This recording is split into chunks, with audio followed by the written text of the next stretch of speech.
أعوذ بالله من الشيطان الرجيم. السلام علیکم ورحمۃ اللہ وبرکاتہ۔ الحمدللہ وکفا والسلام علی عبادہ الذین اصطفى اما بعد۔ قال اللہ تبارک و تعالی فی القرآن المجید والفرقان الحمید: اعوذ باللہ من الشیطان الرجیم، بسم اللہ الرحمن الرحیم۔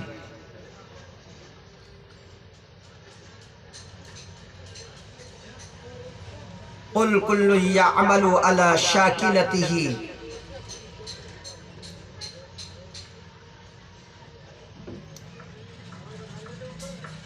محترم ناظرین، ناظرات، طلبہ و طالبات اور سامعین و سامعات، بحمد اللہ تعالی ہم نے باب کیف کان بدء الوحی الی رسول اللہ صلی اللہ علیہ وسلم، جو کتاب الوحی کا پہلا باب ہے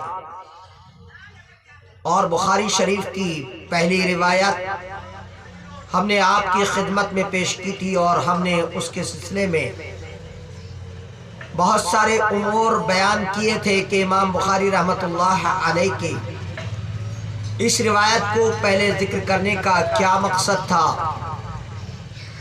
اور وہ کیا چاہتے تھے۔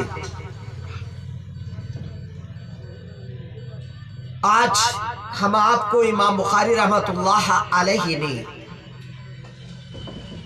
حدیث انما الاعمال بالنیات وانما لکل امرئ ما نوی، تو اس حدیث کو امام بخاری رحمۃ اللہ علیہ نے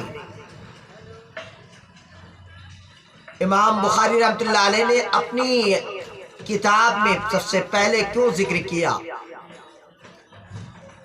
اور اس سے شروع کیوں کیا؟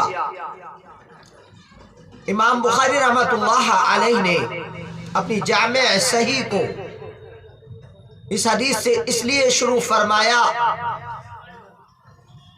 کہ ہر نیک کام کی تکمیل کے لیے خلوص نیت کی ضرورت ہوتی ہے۔ احادیث نبوی کا جمع کرنا ہو یا ان کا لکھنا ہو یا ان کا پڑھنا ہو، یہ سب نیک ترین اعمال ہیں۔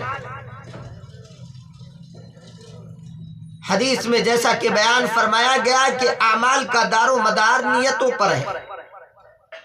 سارے اعمال کا دار و مدار، چاہے وہ کوئی سے بھی اعمال ہو،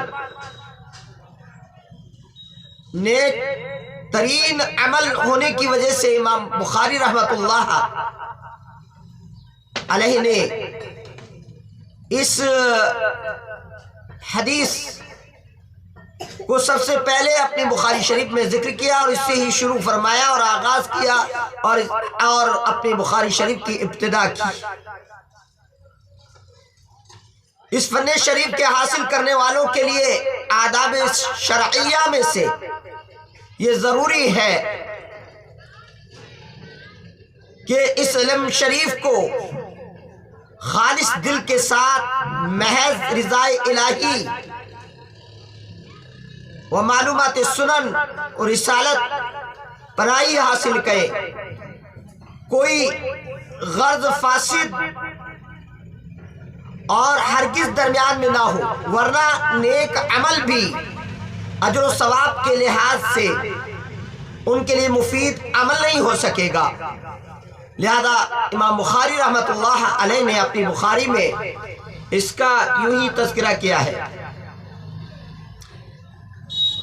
جیسا کہ اس حدیث کے شان ورود سے بھی ظاہر ہے کہ ایک شخص نے ایک عورت ام قیس نامی کو نکاح کا پیغام دیا تھا۔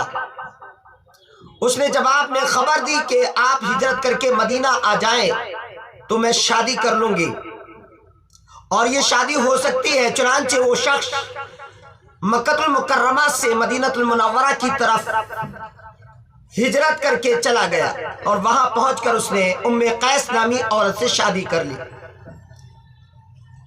اور اسی غرض سے وہ ہجرت کر کے مدینہ پہنچا اور اس کی شادی ہو گئی۔ دوسرے صحابہ کرام اس کو مہاجر ام قیس کہا کرتے تھے۔ اس واقعے سے متاثر ہو کر حضرت صلی اللہ علیہ وسلم نے یہ حدیث ارشاد فرمائی کہ انما الاعمال بالنیات، عمل کا دار و مدار نیتوں پر ہے، وانما لکل امرئ ما نوى، اور ہر آدمی کے لیے وہی ہے جس کی اس نے نیت کی۔ اگر اس نے ہجرت کی الی دنیا کی جانب یصیبھا تو اس کو پا کر رہے گا، او الی امراتن یا کسی عورت کی جانب اس نے اس قصد سے ہجرت کی کہ ینکحھا کہ وہ اس سے نکاح کرے گا، فہجرتہ الی ما ہاجر الیہ، تو اس کی ہجرت اسی کی جانب ہوگی جس کی جانب اس نے ہجرت کی ہے، یعنی جس کا ارادہ جس کا قصد اس نے کیا ہے۔ لہذا علامہ قسطلانی رحمۃ اللہ علیہ نے اس حدیث کے بارے میں یہ بات بیان فرمائی ہے کہ اس حدیث کو ایک ہی مقام پر امام بخاری رحمۃ اللہ علیہ نہیں لے کر کے آئے ہیں، بلکہ بہت سارے مقام پر امام بخاری رحمۃ اللہ علیہ نے اس روایت کو بیان کیا ہے، اور ام قیس کی اس واقعے سے متاثر ہو کر نبی کریم صلی اللہ علیہ وسلم نے یہ حدیث بیان فرمائی، ارشاد فرمائی۔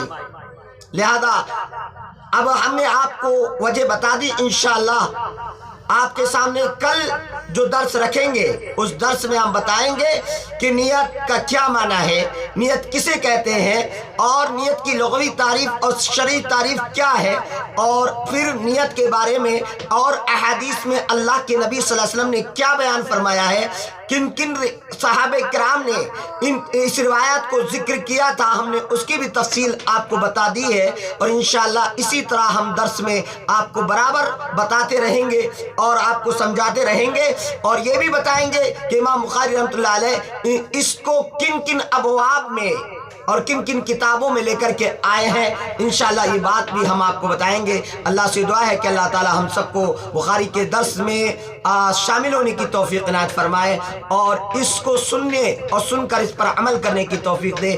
آمین۔ وآخر دعوانا ان الحمد للہ رب العالمین، والصلاة والسلام علی سید الانبیاء والمرسلین، والحمد للہ رب العالمین۔